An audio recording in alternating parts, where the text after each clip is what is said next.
ये साबित करने के लिए कि इंसान और ज़ॉम्बी के भी बच्चे हो सकते हैं, मैंने एक ऐसे ज़ॉम्बी को पकड़ने का फैसला किया जो देखने में काफ़ी साफ सुथरी और खूबसूरत थी। अचानक आई एक आपदा की वजह से लगभग 90% इंसान ज़ॉम्बी बन चुके थे और मैं अजीब तरीके से एक लव कॉन्क्वेस्ट सिस्टम एक्टिवेट कर बैठा था, जिसका दुनिया के खत्म होने से कोई लेना देना नहीं था। उसी समय मेरे सामने एक बेहद खूबसूरत ज़ॉम्बी आ गई। उसे देखते ही मैंने तुरंत रिएक्ट किया। इस लव सिस्टम में शायद प्रजाति को लेकर कोई नियम नहीं था और इतनी खूबसूरत ज़ॉम्बी को यूं ही जाने देना सही नहीं होता। जैसे ही ये ख्याल मेरे दिमाग में आया, मैंने अपने बैग से एक रस्सी निकाली। मैं सही मौके का इंतजार करने लगा और फिर पूरी ताकत से रस्सी फेंककर उसे पकड़ लिया। वो जोर से चीखी, लेकिन अगले ही पल मैंने उसके मुंह में कपड़ा ठोस दिया। इतना पास इंसानी मांस की गंध पाकर वो ज़ॉम्बी तुरंत बेकाबू हो गई। उसका छोटा सा सिर मेरी तरफ झपटने लगा और मैंने उसका हाथ कसकर पकड़ लिया। ठीक उसी समय मेरे दिमाग में सिस्टम का नोटिफिकेशन गूंज उठा। बधाई होस्ट, आपने हैंड होल्डिंग मिशन पूरा कर लिया है। कॉन्कूल्स टारगेट शेन किंगवू, पहचान यूनिवर्सिटी स्टूडेंट, मौजूदा स्थिति ज़ॉम्बीज अफेक्शन लेवल 0। हाथ पकड़ने का इनाम 100 किलो ताजे मांस। पहले किसका इनाम? Zombie virus vaccine.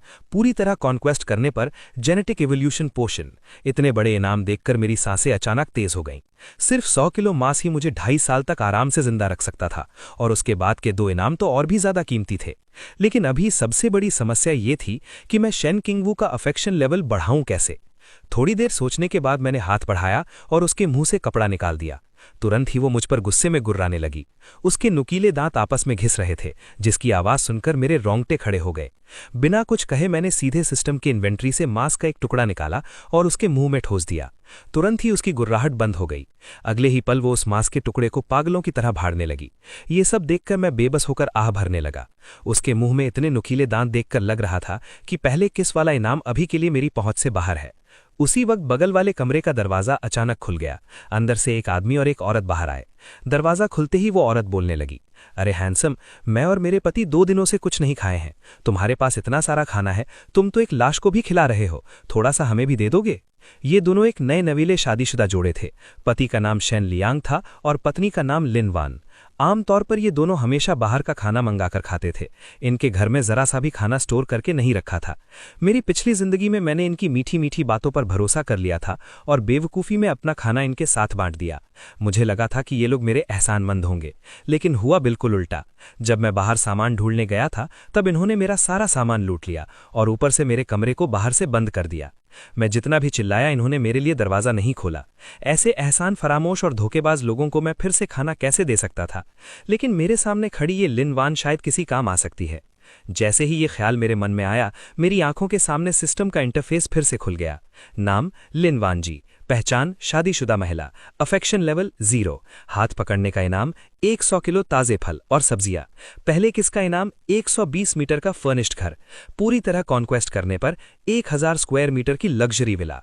ये इनाम देखते ही मेरे चेहरे पर हल्की सी मुस्कान आ गई। 100 किलो फल और सब्जियां। वैसे मुझे खाने की कमी नहीं थी, लेकिन इस प्रलय में संतुलित खाना सबसे जरूरी था। उधर उन दोनों ने मुझे मुस्कुराते देखा तो उन्हें लगा कि मैंने उनकी बात मान ली है। वो शेन लियांग तुरंत अकड़ में आ गया। पहले हमें 5 किलो पोर्क और 3 कैन्स ऑफ पानी भी। उनकी ये बात सुनकर मुझे गुस्सा भी आया और हंसी भी।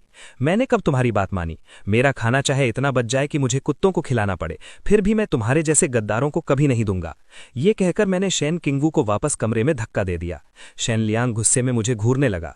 उसके दांत गुस्से से किटकिटा रहे थे। वो मुझ पर हमला करना चाहता था, लेकिन मेरे पास खड़ी ज़ॉम्बी से डर रहा था। कमरे में वापस आकर मैंने शेन किंगवू को बैठाया और साथ ही सिस्टम पैनल खोल लिया। जो मैंने देखा उससे मैं पूरी तरह चौंक गया। अफिनिटी लेवल शेन किंगवू का 5 पॉइंट बढ़ चुका था। तभी मुझे प्रलय का आखिरी चरण याद आया।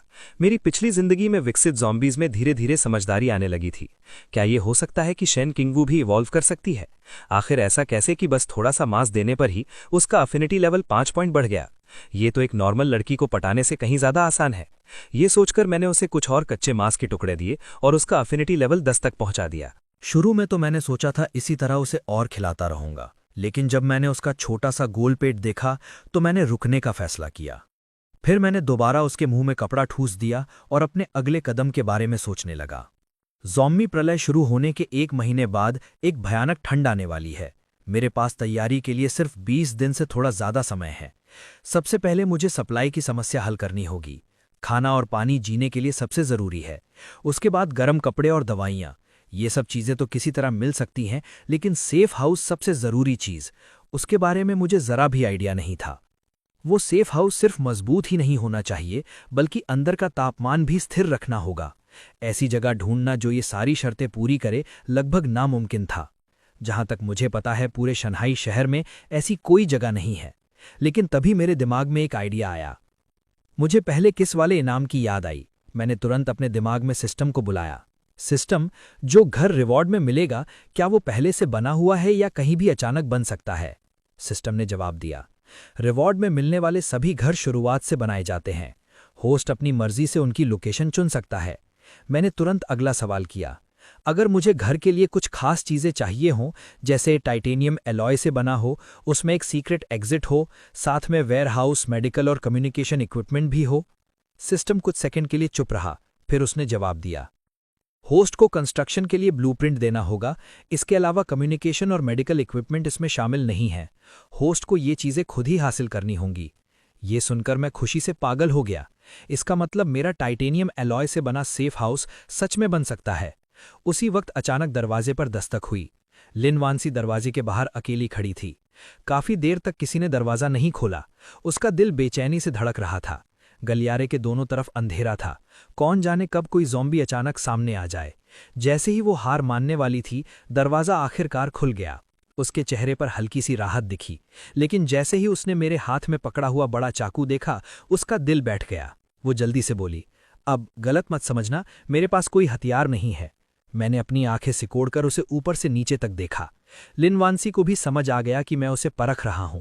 अगर पहले जैसा समय होता तो वो अब तक मुझे थप्पड़ मार चुकी होती, लेकिन अब उसे मेरी मदद चाहिए थी, इसलिए वो बस जबरदस्ती एक बनावटी मुस्कान दे पाई। वो, मैं तुमसे थोड़ा खाना मांगना चाहती थी। मैंने उसे तिरस्कार भरी नज़र से देखा। उधार दे दो, मैं वादा करती हूं तुम्हारा फायदा होगा। अगर तुम मुझे थोड़ा खाना दे दो। लेकिन मैं उसकी चाल में कैसे फंस सकता था? ना कहा तो अभी दरवाज़ा बंद कर दूंगा। ये सुनकर लिन वांसी वहीं खड़ी रह गई, हिली तक नहीं। मैंने ठंडे लहजे में कहा, क्या हुआ, डर नहीं लग रहा? अगर अभी बाहर कोई ज़ॉम्बी आ गया तो? मैंने इतना ही कहा था कि दूर से एक ज़ॉम्बी की डरावनी गरज सुनाई दी। लिन वांसी का खूबसूरत चेहरा डर से एकदम सफ़ेद पड़ गया। तुरंत ही उसके पास कोई और रास्ता नहीं बचा। उसने दांत भींचे और अंदर आ गई। जैसे ही मैं दरवाज़ा बंद करने लगा, मेरी नज़र तिरछे सामने वाले फ्लैट में खड़े शेन लियांग से मिली। पकड़े जाने पर वो तुरंत सिर झुकाकर छिपने लगा। मैं हल्का सा हंसा और ताने भरे अंदाज में दरवाज़ा जोर से बंद कर दिया। कमरे के अंदर शेन किंग वू ने जैसे ही लिन वांसी को देखा, वो तुरंत बेकाबू हो गई। डर के मारे लिन वांसी पीछे हटने लगी। वो चीख पड़ी और जल्दी से दूर हो गई। तुम्हारे घर में ज़ॉम्बी कैसे है? तुम्हें डर नहीं लगता? मेरा चेहरा बिल्कुल शांत था। डरने जैसा कुछ नहीं है, आखिर ये सिर्फ एक ज़ॉम्बी ही तो है। मेरी ये बात सुनकर वो अनजाने में मेरी तुलना शेन लियांग से करने लगी। उसने मन ही मन सोचा, काश मेरे पति में इसका आधा भी हिम्मत होती तो मुझे यहाँ आकर ये बेइज्जती नहीं झेलनी पड़ती। ये सोचकर लिन वांसी ने गहरी सांस ली। फिर उसने सीधे पूछा, ठीक है, साफ साफ बताओ मुझे क्या करना होगा ताकि तुम मुझे खाना दो। कुछ देर बाद वो लिविंग रूम में वापस आई और गुस्से भरे लहजे में बोली, मैंने सब कुछ कर दिया जो तुमने कहा था, अब खाना कहाँ है? मैं धीरे धीरे फ्रिज का दरवाज़ा खोलने लगा। जानबूझकर मैंने उसे अंदर का नज़ारा दिखाया, जहाँ ताज़े मांस से भरा हुआ था। उसी पल लिन वांसी के मन में ख्याल आया, क्या हो अगर मैं इसे बेहोश कर दूं और सारा खाना ले लूं? लेकिन आखिर में उसकी समझदारी जीत गई। असल में मैं पहले से ही उसकी हर हरकत पर नज़र रखे हुए था। आखिरकार लिन वांसी ने मुझ पर हमला नहीं किया और ये देखकर मुझे थोड़ी हैरानी भी हुई और हल्की सी निराशा भी। मैंने करीब आधा किलो पोर्क निकाला और यूं ही उसके पैरों के पास फेंक दिया। उसका चेहरा तुरंत उतर गया। वो जमीन पर पड़े उस मांस के टुकड़े को घूरने लगी। बस इतना ही दे रहे हो? ये भी बहुत है। उसे क्या पता इस प्रलय में आधा किलो मांस कितना कीमती होता है। उसे तो बस यही याद था कि शादी से पहले शेन लियाल में उसे 3,80,000 रुपए का दहेज दिया था और ऊपर से घर के कागजों में उसका नाम भी था। लिन वांसी ने गहरी सांस ली। आखिरकार वो झुकी और जमीन से वो मांस उठाया, फिर ठंडे चेहरे के साथ वहां से चली गई। उसका वो रवैया देखकर मुझे गुस्सा नहीं आया, बल्कि मुझे खुशी हुई। वो जितनी ज्यादा परेशान होती, मुझे उतना ही ज्यादा संतोष मिलता। मैंने मुस्कुराते हुए सिस्टम पैनल खोला। घर और सब्जियों का स्टेटस दिखा रहा था, क्लेम करने के लिए तैयार। हालांकि 100 स्क्वायर मीटर का घर थोड़ा छोटा है, लेकिन मेरे पास इसका हल है। बस मुझे एक और औरत ढूंढनी होगी जिसका स्टेटस लिन वांसी जैसा हो, ताकि इस बेस को और बड़ा किया जा सके। अब सिर्फ एक ही समस्या बची थी, सेफ हाउस का डिज़ाइन ब्लूप्रिंट। लेकिन किस्मत से शंघाई यूनिवर्सिटी में आर्किटेक्चर डिपार्टमेंट के कुछ लोग जिंदा हो सकते हैं। लगता है अब मुझे बाहर जाना ही पड़ेगा। अगली सुबह मैंने सामान इकट्ठा करना शुरू किया। मेरा पहला टारगेट था सामने वाला फ्लैट O4। मैंने एक तार निकाली और लॉक में डाल दी। कुछ ही सेकंड में दरवाज़ा खुल गया। अंदर घुसते ही मुझे कमरे से कुछ चबाने की आवाज़ आई, जैसे कोई बहुत लालच में खा रहा हो। मैं धीरे से बेडरूम के दरवाजे तक गया और उसे चुपचाप खोल दिया। अंदर देखा तो एक सफ़ेद बालों वाला बूढ़ा आदमी बिस्तर पर पड़ी लाश को खा रहा था। कितना भयानक, मैंने धीरे से कहा। फिर मैंने कसाई वाला चाकू उठाया और उस ज़ॉम्बी पर झपट पड़ा। लेकिन किसे पता था कि इस वार से उसे ज़्यादा नुकसान नहीं होगा, बल्कि वो और ज़्यादा गुस्से में आ जाएगा। वो मुड़ा, अपने नुकीले दांत और पंजे दिखाते हुए सीधे मेरी तरफ झपटा। मैंने उसे जोर से छाती पर लात मारी और वो दूर जा गिरा। फिर मैं उस पर टूट पड़ा और कई वार किए, जब तक वो पूरी तरह शांत नहीं हो गया। जब मुझे होश आया तो देखा मेरे चाकू में 2 गहरे निशान पड़ चुके थे। आखिर वो सिर्फ एक कसाई वाला चाकू ही था। मांस काटने के लिए ठीक है, लेकिन ज़ॉम्बी की हड्डियां काटना उसके बस की बात नहीं थी। अब मुझे एक बेहतर हथियार ढूंढना था। दोपहर तक मैंने 5वीं मंजिल के 6 कमरों की जांच कर ली। कुल मिलाकर मैंने 3 ज़ॉम्बी खत्म किए। मुझे मिला 1 डिब्बर माल्ट जूस, 7 बोतलें अलग अलग दवाइयों की और 1 कैन प्रोटीन पाउडर। सामान तो ठीक ठाक मिल गया, लेकिन मेरा तेज चाकू अब पूरी तरह बेकार हो चुका था। किस्मत से मुझे एक बेसबॉल बैट मिल गया। मैंने उसे कुछ बार घुमा कर देखा और वो हाथ में काफी सही लगा। उधर लीन वानसी और शेन लियांग दरवाजे के छोटे से छेद पीप होल से पूरी तरह देख रहे थे कि मैं कैसे एक एक करके सभी ज़ॉम्बीज़ को खत्म कर रहा था। मेरा वो उग्र रूप देखकर दोनों के गले सूख गए। उन्होंने जोर से निगल लिया।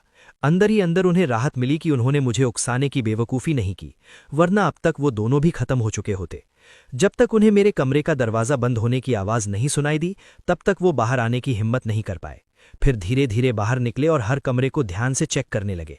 उम्मीद थी शायद मैं कुछ खाना छोड़ गया हूं, लेकिन अफसोस, मैंने इतनी अच्छी तरह तलाशी ली थी कि उन्हें कुछ भी नहीं मिला। कमबख्त, ये आदमी टिड्डी का अवतार है क्या? एक टुकड़ा भी नहीं छोड़ा। तभी मुझे एक स्टेक मिला है, लेकिन ये पूरा फफूंदी लगा हुआ है। शेन लियांग ने आंखें घुमाई। मेरी प्यारी पत्नी, क्यों ना तुम मुझसे थोड़ा और खाना मांग लो? लीन वानसी के चेहरे पर साफ नापसंद दिखी।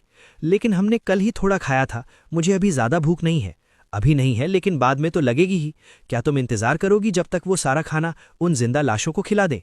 शेन लियांग ने उसका हाथ पकड़ लिया और गंभीर आवाज में बोला, सुनो, मैं तुम्हारे साथ जीना चाहता हूं। मुझे यकीन है हम बचाव दल के आने तक टिक सकते हैं। अपने पति की ये बात सुनकर लीन मानसी ने दांत पीसे। ठीक है, मैं जाती हूं। जैसे ही वो बाहर निकली, उसे एक बेहद लुभावनी खुशबू आई। उसी समय मैं रसोई में गया और एक इलेक्ट्रिक राइस कुकर निकाल लाया। उसके अंदर आलू का गरम गरम स्टू भरा हुआ था। मैंने एक बोतल माल्ट जूस भी खोली और आराम से सोफे पर बैठकर खाने लगा। उस खुशबू से खिंचकर लीन वानसी बार बार निगलने लगी, लेकिन मैं कुछ नहीं बोला तो वो बस वहीं खड़ी रह गई। 2 कौर खाने के बाद मैंने ऐसे दिखाया जैसे मुझे अचानक उसकी याद आई हो। अरे, मैं तो तुम्हें भूल ही गया था। ये कहते हुए मैंने एक प्लेट उठाई और उसमें थोड़ा मांस परोसा। लीन मानसी को लगा ये उसके लिए है। जैसे ही उसने खुशी से हाथ बढ़ाए, मैं उसके पास से निकलकर सीधा सोफे की तरफ चला गया। मैंने शेन किंग वू के मुंह से कपड़ा हटाया और उसने तुरंत प्लेट में मुंह डालकर खाना शुरू कर दिया। दूसरी तरफ लीन वानसी का चेहरा बेहद अजीब हो गया। उसने हल्की खांसी की और बात बदलते हुए बोली, तो काश तुमने पूरी 5वीं मंजिल साफ कर दी। हाँ, और अब मैं यहाँ से जाने की तैयारी कर रहा हूँ। जाने से पहले मुझे थोड़ा और सामान इकट्ठा करना है। ये सुनते ही लीन मानसी की आंखें फैल गईं। क्या तुम जा रहे हो? बाहर तो हर जगह ज़ॉम्बीज़ हैं, तुम आखिर जाओगे कहाँ? मैं बस हल्का सा मुस्कुराया और कोई जवाब नहीं दिया। तुम नहीं चाहते कि मैं यहाँ से जाऊं? ये सुनते ही लीन मानसी के चेहरे पर गुस्सा साफ दिखने लगा। कौन चाहेगा कि तुम रुको? मैं तो बस यही चाहती हूं कि तुम बाहर जाकर मर जाओ। हालांकि उसने ऐसा कहा, लेकिन उसकी आंखों में हल्की सी चिंता भी थी। अगर मैं सारा खाना लेकर चला गया तो क्या वो और शेन लियांग भूख से मर नहीं जाएंगे? मैंने सीधा पूछा, सच सच बताओ, तुम मुझसे मिलने क्यों आई हो? बदले में कुछ देने के लिए मैं हंस पड़ा। मुझे पहले से ही अंदाजा था कि वो वापस आएगी, लेकिन इतनी बेशर्म होगी ये नहीं सोचा था। देखते ही देखते 4 दिन बीत गए। मैंने पूरी बिल्डिंग की तलाशी ले ली थी। इन दिनों शेनकिंग हुआ कि भूख भी काफी बढ़ गई थी। पहले वो आधा किलो मांस खाकर ही भर जाता था, अब तो 1.25 किलो भी कम पड़ रहा था। लेकिन हैरानी की बात यह थी, उसका पेट बिल्कुल भी फूला हुआ नहीं लग रहा था। अगर उसका अफेक्शन लेवल लगातार नहीं बढ़ रहा होता तो मैं उसे खिलाना कब का बंद कर देता। फिर ये सोचकर कि वो समझे या ना समझे, मैंने मन ही मन उसे धमकी दी। मैंने तुम्हें 6 दिन तक संभाला है, अगर तुमने बुरी नीयत से मुझे काटने की कोशिश की तो यहीं छोड़कर चला जाऊंगा। ये कहकर मैंने उसके मुंह से कपड़ा निकाल दिया। अब वो पहले की तरह चीख नहीं रहा था, बल्कि उसने मुंह खोल दिया, जैसे इंतजार कर रहा हो कि मैं उसे खाना दूं। अगर तुमने मुझे काटने की कोशिश की तो मैं तुम्हें खाना नहीं दूंगा, समझे? वो कुछ बोला नहीं तो मैंने इसे उसकी हामी मान लिया। मैंने धीरे धीरे अपना हाथ उसकी तरफ बढ़ाया, लेकिन उसने बिना किसी झिझक के काटने की कोशिश की। मैं तुरंत चिल्लाया, नहीं। मेरी आवाज़ सुनते ही वो रुक गया, फिर सिर टेढ़ा करके मुझे देखने लगा। मैंने फिर से धीरे धीरे हाथ पास ले गया, लेकिन इस बार भी वो काटने की कोशिश करने लगा। हम ऐसा कई बार करते रहे, 10 बार से भी ज्यादा। पर जब मैं हार मानने ही वाला था, तभी उसने काटना बंद कर दिया। वो बस मेरे चेहरे को ध्यान से देखने लगा, जैसे समझने की कोशिश कर रहा हो कि ये खाने वाली चीज़ है या नहीं। अंदर ही अंदर मैं खुशी से पागल हो रहा था। मैंने धीरे से सिर हिलाया। लगता है उसने मेरा इशारा समझ लिया। इस बार उसने मुझे काटने की कोशिश नहीं की। उत्साहित होकर मैंने उसे फिर से मांस का टुकड़ा दिया और सिर हिलाकर इशारा किया। इस बार उसने तुरंत खाना शुरू कर दिया। इसके बाद मैंने कई बार ऐसा दोहराया और हर बार वो मेरे इशारे का इंतजार करता रहा। अब मुझे ये चेक करना था कि वो सिर्फ बंधा होने की वजह से शांत है या सच में कंट्रोल सीख रहा है। इसलिए मैंने एक आखिरी टेस्ट करने का फैसला किया। सबसे पहले मैंने उसकी रस्सियां खोल दी, फिर टेबल पर मांस से भरी एक प्लेट रख दी। शेनकिंग हुआ लड़खड़ाते हुए खड़ा हुआ और मेरी तरफ चलने लगा। पहले उसने टेबल पर रखे मांस को देखा, फिर मेरी तरफ नजर डाली। इसके बाद उसने हाथ उठाकर उस प्लेट की तरफ इशारा किया। मेरे दिल में खुशी भर गई। मैंने उसकी तरफ सिर हिलाया। तभी शेनकिंग हुआ ने प्लेट उठाई और लालच से खाने लगा। मानना पड़ेगा, उसका खाने का तरीका अभी भी देखने लायक नहीं था, लेकिन जो बात मुझे सबसे ज्यादा खुश कर रही थी वो ये थी कि उसका अफेक्शन लेवल अभी सिर्फ 40 के आसपास था और वो पहले ही मेरी बात मानने लगा था। तो अगर ये 100 तक पहुंच गया तो मेरे पास एक पूरी तरह कंट्रोल में रहने वाला ज़ॉम्बी होगा। ये कोई लव सिस्टम नहीं है, ये तो साफ साफ एक सर्वेंट बनाने वाला सिस्टम है। उधर दूसरी तरफ पिछले कुछ दिनों से शेनलियांग काफी बेचैन था।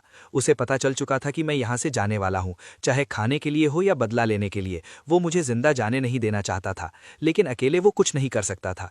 आखिर मैं अकेले ही कई ज़ॉम्बीज़ को खत्म कर सकता था।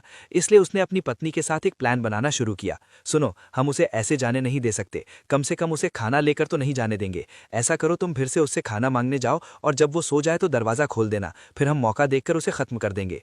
गिल्ट और पछतावे में लिन वानसी उसकी लगभग हर बात मानने लगी थी। आखिर में उसने सिर हिला दिया। शेनलियांग का चेहरा चमक उठा। परफेक्ट, जैसे ही अंधेरा होगा हम अपना प्लान शुरू करेंगे। मैं तैयारी करके आता हूं। उसे जाते हुए देखकर लिन वानसी हल्की कड़वी मुस्कान देने लगी। उसने प्लान की डिटेल भी नहीं पूछी, शायद उसके दिल में सब पहले से साफ था। इधर मैं अगले दिन सुबह निकलने वाला था, इसलिए जल्दी सोने की तैयारी कर रहा था। लेकिन जैसे ही मैं लेटा, दरवाजे पर दस्तक हुई। मैंने दरवाजा खोला हल्की मुस्कान के साथ। क्या हुआ, इतनी जल्दी फिर से भूख लग गई? ये सुनकर लिन वानसी मन ही मन मुझे कोसने लगी। अंदर से उसका मन कर रहा था कि मुझे जोर से मार दे, लेकिन उसने खुद को रोक लिया। उसने जबरदस्ती एक आकर्षक सा भाव बनाया। सिर्फ भूख नहीं है, मुझे अंदर आने दो। मैं थोड़ा साइड हो गया ताकि वो अंदर आ सके। जैसे ही वो मेरे पास से गुजरी, मैंने उसे हल्का सा छेड़ दिया। वो तुरंत पलटी, गुस्से में मुझे घूरते हुए, अब तुम्हें मुझे कुछ और देना पड़ेगा। उसका गुस्से से भरा हुआ लेकिन कुछ कह ना पाने वाला एक्सप्रेशन देखकर मैं हंसे बिना नहीं रह सका और जोर से हंस पड़ा। तो यही एहसास होता है बुरा इंसान बनने का। क्या ये सच में इतना अच्छा लगता है? मुझे उसके लिए जरा भी सहानुभूति नहीं हुई। पिछली जिंदगी में इन दोनों ने मेरे साथ जो किया था, ये तो बस उसका बदला था। लिन वानसी ने सिर झुका लिया, लेकिन उसकी आंखों के अंदर गुस्से की आग जल रही थी। बस आज की रात खत्म होने दे, फिर देखती हूं तू कैसे हंसता है। कुछ घंटों बाद लिन वानसी कांपती हुई बाहर निकली और दीवार का सहारा लेकर खड़ी हो गई। कमरे से दरवाजे तक बस कुछ कदम ही थे, लेकिन उसे चलने में कई मिनट लग गए। जैसे ही उसने दरवाजा खोला, शेनलियांग तुरंत अंदर घुस गया। तो क्या वो सो गया? परफेक्ट, अभी खत्म करते हैं उसे। शेनलियांग ने अपने हाथ में पकड़े चाकू को कसकर पकड़ लिया, लेकिन जैसे ही वो कुछ कदम आगे बढ़ा, उसने देखा बेडरूम के दरवाजे पर एक आकृति खड़ी है। ये देखकर वो बुरी तरह डर गया। तुमने तो कहा था वो सो गया है। लिन वानसी भी डर गई, लेकिन उसने तुरंत कुछ गड़बड़ महसूस की। ये वो ज़ॉम्बी है जिसे उस कमीने ने पाला है। ये रस्सी से कैसे छूट गया? अब क्या करें? क्या पहले पीछे हट जाएं? उस पल शेनलियांग के मन में जबरदस्त द्वंद्व चल रहा था। उसे ज़ॉम्बी से डर भी लग रहा था, लेकिन वो ये भी जानता था कि अगर आज मौका हाथ से गया तो फिर कभी मौका नहीं मिलेगा। और ऊपर से शेन किंगवू थोड़ा सुस्त और भ्रमित सा लग रहा था, जिससे उसे एक झूठा भरोसा मिला कि वो जीत सकता है। लेकिन फिर भी सुरक्षित रहने के लिए उसने कहा, तुम उसका ध्यान अपनी तरफ खींचो, मैं पीछे से हमला करूंगा। ये सुनते ही लिन वानसी डर के मारे कांपने लगी। नहीं नहीं, डरो मत, मैं तुम्हें कुछ नहीं होने दूंगा। हालांकि वो ऐसा कह रहा था, लेकिन उसके मन में वो कभी भी उसे छोड़ने के लिए तैयार था। लिन वानसी भी इतनी पागल नहीं थी कि उसके लिए जान दे दे। तभी बेडरूम के दरवाजे से मेरी ठंडी आवाज आई, अरे तुम दोनों कितनी देर तक लड़ते रहोगे? मेरी आवाज सुनते ही दोनों के दिल जोर से धड़कने लगे। तुम सोए नहीं थे? इतना शोर कर रहे हो, सोया भी होता तो तुम जगा देते। मेरे चेहरे पर वही बेफिक्र मुस्कान थी, जैसे कुछ हुआ ही ना हो। ये देखकर लिन वांसी का चेहरा एकदम पीला पड़ गया। जल्दी करो, उस ज़ॉम्बी को इसे रोकने दो, हम यहां से भागते हैं। तुम, इसका मतलब ये है? उनके हैरान चेहरों के सामने मैंने अपना हाथ उठाया और शेन किंगवू के सिर पर हल्के से हाथ फेरा, और वो ना सिर्फ मुझ पर हमला नहीं करती बल्कि शांति से खड़ी रही, जैसे उसे ये सब मंजूर हो। ये नज़ारा देखकर दोनों के होश उड़ गए। ये कैसे मुमकिन है? ये लड़की तो ज़ॉम्बी जैसी लगती ही नहीं, इसके तौर तरीके भी बाकी ज़ॉम्बीज से बिल्कुल अलग है। अचानक शेन लियांग ने जोर से लिन वांसी को मेरी तरफ धक्का दिया और खुद मुड़कर सीधे दरवाजे की तरफ भाग गया। लेकिन वो 2 कदम भी नहीं दौड़ पाया था कि मैं उसके पास पहुंच गया और एक ही वार में उसे गिरा दिया। रुको, मेरी बात सुनो, मैं तुमसे हाथ जोड़कर विनती करता हूं, मुझे मत मारो। लेकिन मुझे उससे कोई बात नहीं करनी थी। मैंने बिना हिचकिचाए उसे खत्म कर दिया। ये देखकर लिन वांसी पूरी तरह डर गई। ये सब शेन लियांग का प्लान था, वो तुम्हें नुकसान पहुंचाना चाहता था। मेरा इससे कोई लेना देना नहीं है। मैं तुमसे हाथ जोड़ती हूं, मुझे माफ कर दो। मैं कसम खाती हूं, अब से तुम्हारी सेवा करूंगी। उसके दिल में अभी भी एक उम्मीद थी कि मैं उसे नहीं मारूंगा। लेकिन मैंने ठंडे लहजे में कहा, तुम्हें अपनी गलती का एहसास नहीं हुआ है, तुम्हें बस ये पता चल गया है कि अब तुम मरने वाली हो। उसी समय शेन किंगवू पास आई और जमीन पर पड़ी दोनों लाशों की तरफ इशारा किया। मैंने सिर हिलाया। नहीं, ये अब काम के नहीं रहे। अगली सुबह मैं तुरंत शेन किंगवू को लेकर अपनी मोटरसाइकिल पर वहां से निकल गया। ये बताना भी जरूरी है, सड़क पर बाइक की आवाज सुनकर कई ज़ॉम्बीज हमारी तरफ खींचे आए, लेकिन वो धीमे चलने वाले झुंड हमारा पीछा नहीं कर सके। वो बस बेबस होकर मुझे दूर जाते हुए देखते रह गए।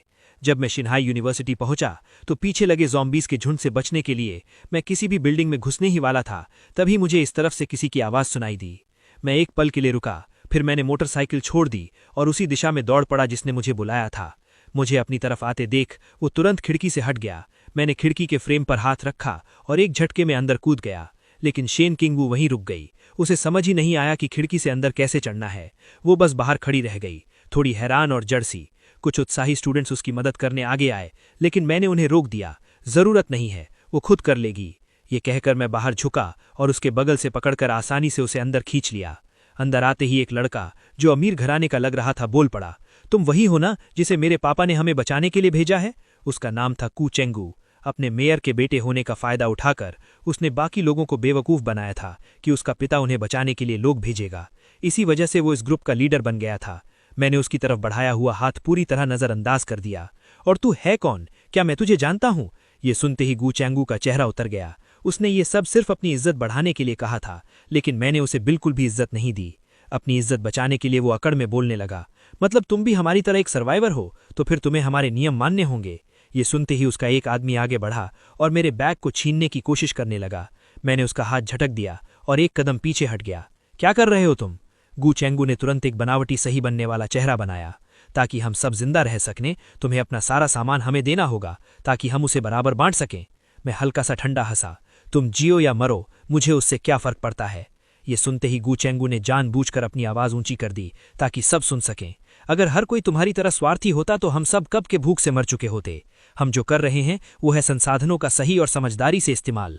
अब मुझसे उसकी बकवास सुनी नहीं जा रही थी। मैंने उसे बीच में ही रोक दिया। तुम जियो या मरो ये मेरा मामला नहीं है, और मुझे तुम्हारे ग्रुप में शामिल होने का कोई इरादा नहीं है। तुम्हें अपना सामान तुम्हें क्यों दूं? कू चेंगू ठंडी मुस्कान के साथ हंसा। उसने हाथ उठाकर खिड़की की तरफ इशारा किया। तो फिर माफ करना, लेकिन तुम्हें अभी इसी वक्त यहां से निकलना होगा। उसी समय खिड़की के बाहर वो ज़ॉम्बीज का झुंड जो मेरे पीछे लगा था भीड़ बनाकर खड़ा था, खिड़की से चिपके हुए, लार टपकाते हुए। ऐसे वक्त पर मैं बाहर जाने वाला नहीं था। वैसे भी मैं यहां अपने मकसद से आया था। यहां इतने सारे क्लासरूम हैं, मैं कुछ दिन यहीं रुकूंगा, फिर खुद ही चला जाऊंगा। मेरे जैसे बाहरी इंसान के सामने स्टूडेंट्स ने गो चेंगू की बात पर ज्यादा भरोसा किया। गुस्से में वो सब मुझे घेरने लगे। तुम्हारी हिम्मत कैसे हुई यंग मास्टर गो से ऐसे बात करने की? अगर हमने तुम्हें अभी अंदर आने नहीं दिया होता तो तुम अब तक मर चुके होते। ये स्कूल है, तुम जैसे अजनबी को यहां रहने का कोई हक नहीं है। ये सब सुनकर मैं हंस पड़ा। दुनिया खत्म हो चुकी है और तुम अभी भी मुझे नैतिकता सिखा रहे हो। और अगर मैं यहां रहने की जिद करूं तो क्या तुम जैसे बिगड़े हुए बच्चे जिन्होंने कभी खून तक नहीं देखा मुझ जैसे इंसान का सामना कर पाओगे? दोनों तरफ माहौल गर्म हो चुका था, बस टकराव होने ही वाला था। तभी एक लंबी ड्रेस पहने खूबसूरत लड़की अंदर आई। उसके चेहरे पर एक मासूमियत थी। यहां क्या हो रहा है लू? अरे ये आदमी यहां झगड़ा करने आया है, हम इसे बाहर निकालने वाले थे। लोहे ने हल्का सा भौएं सिकुड़ते हुए कहा, अगर यहां रहना चाहता है तो रहने दो। इतने सारे खाली क्लासरूम हैं, किसी को बाहर निकालने की क्या जरूरत है? ऐसा करना किसी को मौत के मुंह में धकेलने जैसा है। सब लोग अब यहां से जाओ। स्टूडेंट्स ने शक भरी नजरों से गो चेंगू की तरफ देखा और जब तक उसने सिर हिलाकर इशारा नहीं किया तब तक कोई नहीं हिला। उसके मानते ही सब धीरे धीरे वहां से हट गए। उसी समय लूहे की नजर मुझ पर पड़ी और फिर शेन किंग वो पर टिक गई। क्या ये तुम्हारी बहन है? ये तो बहुत क्यूट है। हाँ, कुछ ऐसा ही समझ लो। हेलो छोटी बहन, तुम्हारा नाम क्या है और तुम्हारी आंखें इतनी लाल क्यों हैं? लेकिन उसे कोई जवाब नहीं मिला। मैं तुरंत आगे बढ़ा और समझाया, वो कॉन्टैक्ट लेंस पहने हुए है और थोड़ी इंट्रोवर्ट है, ज्यादा बात नहीं करती। उसने आसानी से मेरी बात मान ली। आखिर इस वक्त कौन सा ज़ॉम्बी बिना वजह किसी को नहीं काटेगा। ठीक है, तुम अभी यहां रह सकते हो। पहली से तीसरी मंजिल तक सुरक्षित है। किसी भी खाली क्लासरूम में रह लो, लेकिन ये याद रखना, चौथी मंजिल से ऊपर बहुत खतरनाक है। कुछ ही देर में दोपहर हो गई। एक क्लासरूम के बाहर, जिस पर वेयरहाउस लिखा था, करीब दर्जन भर स्टूडेंट्स लाइन में खड़े थे। सब अपने अपने खाने के हिस्से का इंतजार कर रहे थे, लेकिन ज्यादातर को बस कुछ बिस्किट ही मिले। उधर गो चेंगू खुद अंदर छुपकर चिकन लेग खा रहा था। तभी अचानक मांस की एक तेज और लाजवाब खुशबू हवा में फैल गई। लाइन में खड़े लोग इंतजार करना भूल गए। सबका ध्यान उसी खुशबू की तरफ चला गया और फिर सब नीचे की तरफ भागे। दूसरी मंजिल के एक क्लासरूम में मैं आग जलाकर खाना बना रहा था। उन्हें देखकर सबकी आंखें लाल हो गई, जलन और लालच से भरी हुई। गो चेंगू भी अंदर आ गया। दोस्त, क्या हम अपना खाना देकर तुमसे थोड़ा मांस ले सकते हैं? मैंने उसकी तरफ देखा तक नहीं। तुम्हारा वो बासी खाना ना पेट भरता है, ना उसका कोई स्वाद है। वो कुछ और कहना चाहता था, लेकिन मैंने उसे पूरी तरह नजरअंदाज कर दिया। मैंने एक कटोरे में मांस भरा और बाहर चला गया। खाना है? सभी ने तुरंत सिर हिलाया। मैंने गला साफ किया। यहां कोई है जो आर्किटेक्चर पढ़ता है? मेरी बात खत्म होते ही पूरा माहौल एकदम शांत हो गया। काफी देर बाद एक आवाज आई, आर्किटेक्चर वाले स्टूडेंट्स दूसरी बिल्डिंग में हैं। शायद वो सब अब तक ज़ॉम्बी बन चुके होंगे। ये सुनकर मैं काफी निराश हो गया। मैं यहाँ खास तौर पर आया था किसी ऐसे इंसान को ढूंढने के लिए जो सेफ हाउस का ब्लूप्रिंट बना सके। लगता है सब बेकार हो गया। लेकिन तभी भीड़ में से एक हल्की सी आवाज आई, मैं आर्किटेक्चर पढ़ती हूँ। सबकी नजरें उस तरफ मुड़ गई। वहां एक लड़की खड़ी थी, 2 चोटियों में बाल बंधे हुए और काले फ्रेम का चश्मा पहने हुए। वो काफी डरपोक लग रही थी। इतने लोगों की नजरों में आकर वो साफ तौर पर घबरा गई। मैंने उसे शक भरी नजरों से देखा। उसका ऐसा डरपोक और चुप स्वभाव देखकर आसानी से लग सकता था कि वो सिर्फ खाने के लिए झूठ बोल रही है। शायद उसने मेरी नजरों का मतलब समझ लिया था। उसने हिम्मत जुटाकर कहा, मेरा नाम रुआन युआन युआन है। मैं अपनी डिपार्टमेंट की टॉपर हूं। अगर आपको यकीन नहीं है तो आप किसी से भी पूछ सकते हैं। मैंने शांत आवाज में कहा, मुझे तुम पर भरोसा है, लेकिन क्या तुम ब्लूप्रिंट बना सकती हो? वो अचानक सिर उठाकर मुझे हैरानी से देखने लगी। बिल्कुल। मैंने उस पर यूं ही भरोसा नहीं किया था, बल्कि इसलिए क्योंकि मेरे सामने सिस्टम पैनल खुल गया था। नाम रुआन युआन युआन, पहचान student, major architecture, affection level 0, हाथ पकड़ने का इनाम, एक सोलर एनर्जी से चलने वाला इलेक्ट्रिक जनरेटर या एक वेस्ट वाटर प्योरीफायर, 2 में से एक चुन सकते हैं। पहले किसका इनाम? पूरा सर्वेलेंस सिस्टम पूरी तरह कॉन्कर करने पर 4 ऑटोमेटिक टैरेट्स, 100 राउंड स्पेशल गोला बारूद के साथ। ये सारे इनाम सच में कमाल के थे। अगर ये सब मिल जाए तो मेरे सेफ हाउस की सुरक्षा कई गुना बढ़ जाएगी। मेरी बात सुनकर रुआन युआन युआन ने तेजी से सिर हिलाया। हाँ, मैं कर सकती हूँ। मैंने फिर पूछा, और क्या तुम्हें कुछ खास तरह के डिजाइन भी आते हैं? उसके छोटे से दिमाग में तुरंत सवार ही सवाल आ गए, लेकिन खाने के लिए उसने हामी भर दी। मैंने सीधा कहा, ठीक है, मैं तुम्हें काम पर रखता हूं। तुम्हें रोजाना एक टाइम मांस और एक टाइम सब्जियां मिलेंगी। रुआ युआन युआन, जो पहले ही थोड़ा मांस मिलने पर खुश हो जाती थी, ये सुनकर कि उसे सब्जियां भी मिलेंगी, उसकी खुशी का ठिकाना नहीं रहा। उसने तुरंत ये काम स्वीकार कर लिया। लेकिन जहां एक इंसान खुश होता है, वहीं दूसरा जलता भी है। गुचेंगू ने मुझे गुस्से से घूरा और फिर अपने आदमियों के साथ वहां से चला गया। सीढ़ियों तक पहुंचते ही उसका एक आदमी लाई चारों तरफ देखने लगा। जब उसे यकीन हो गया कि कोई पीछे नहीं है, तब उसने धीरे से कहा, यंग मास्टर गू, वो लड़का बहुत घमंडी है, क्यों ना हम उसे खत्म कर दें? गू चेंगू कुछ पल चुप रहा। नहीं, हम नहीं कर सकते। तुमने भी देखा है वो ज़ॉम्बीज़ के सामने क्या कर सकता है। हम उसके सामने कुछ भी नहीं है। असल में गू चेंगू सबसे ज्यादा मुझे ही खत्म करना चाहता था, लेकिन उसकी ताकत उसे ये करने नहीं दे रही थी। लियू यह कुछ और कहना चाहता था, लेकिन गू चेंगू ने हाथ हिलाया और आगे बढ़ गया। लियू ये उसे जाते हुए देखता रहा और ठंडी हंसी हंसा। तुम्हारे पास तो मांस और अच्छा खाना है, इसीलिए तुम उसके खाने को कम समझते हो, लेकिन मैं भूखा हूं, ऐसे नहीं चलेगा। मुझे कुछ ना कुछ करके उसका सामान हासिल करना ही होगा। उधर खाना खाने के बाद रुआ युआन युआन अभी भी होंठ चाट रही थी, जैसे उसे और चाहिए हो। मैंने पूछा, और खाना है? उसने सिर हिलाया, नहीं, जरूरत नहीं, मैं आज का अपना हिस्सा खा चुकी हूं। अगर मैं कल का भी खा लूं तो कल मुझे भूखा रहना पड़ेगा। ये सुनकर मैं थोड़ा हैरान हुआ। ठीक है, तो काम शुरू करते हैं। जी। इतना कहकर वो तुरंत काम में लग गई। उसने अपना बैग खोला और उसमें से एक लैपटॉप निकाला। आप अपनी ज़रूरतें बताइए, मैंने कहा। मुझे एक सेफ हाउस का ब्लूप्रिंट चाहिए, लगभग 100 स्क्वायर मीटर का, और बहुत मजबूत होना चाहिए। उसमें एक वेयर हाउस, एक इमरजेंसी एग्जिट, एक रहने की जगह और बाथरूम भी होना चाहिए। रुआ युआन युआन ने तुरंत जवाब दिया, अगर सिर्फ 100 स्क्वायर मीटर होगा तो वो एक सुरक्षित शेल्टर के लिए काफ़ी छोटा पड़ेगा, क्योंकि आपको खेती के लिए जगह और जानवर पालने के लिए भी जगह रखनी होगी। मैंने उसे हैरानी से देखा। ये लड़की तो मुझसे भी ज़्यादा डिटेल में सोच रही थी। ठीक कहा, इसीलिए इसे आगे बढ़ाने के लिए जगह भी छोड़नी होगी। समझ गई, मैं अभी इस पर काम शुरू करती हूँ। मैंने पूछा, कितना समय लगेगा? शायद कुछ दिन लगेंगे, और अगर बाद में बदलाव करने पड़े तो 2-3 दिन और। ये सुनते ही मैं थोड़ा गंभीर हो गया। पिछली जिंदगी की याद के हिसाब से 1 हफ्ते के अंदर भयानक ठंड आने वाली थी। अगर उससे पहले हम शेल्टर में नहीं पहुंचे तो इस हवादार बिल्डिंग में हम ठंड से मर जाएंगे। मुझे ये ब्लूप्रिंट 7 दिनों के अंदर चाहिए, क्या तुम कर पाओगी? शुरू में रुआ युआन युआन थोड़ी हिचकिचाई, लेकिन अगले ही पल उसकी आंखों में दृढ़ता आ गई। कोई दिक्कत नहीं, 7 दिन में तैयार कर दूंगी। ठीक है, 7 दिन में। मैं शेन किंग वू को लेकर सीधे छत पर चला गया, ताकि शेल्टर बनाने के लिए एक सही जगह ढूंढ सकूं। थोड़ी देर में ही मुझे एक परफेक्ट जगह मिल गई। स्कूल के पीछे पहाड़ के पास एक खाली मैदान। सामने से वो क्लासरूम बिल्डिंग से सुरक्षित था और पीछे से एक बड़े पहाड़ का सहारा था। अगर कोई स्कूल के अंदर ना आए तो इस जगह को ढूंढना लगभग नामुमकिन था। और सबसे अच्छी बात, यहाँ ज़ॉम्बीज़ की संख्या भी ज़्यादा नहीं थी। मैंने अपना बेसबॉल बैट उठाया और उस एरिया को साफ करने के लिए निकल पड़ा। पहली मंजिल की खिड़की से बाहर कूदा और चारों तरफ नज़र दौड़ाई।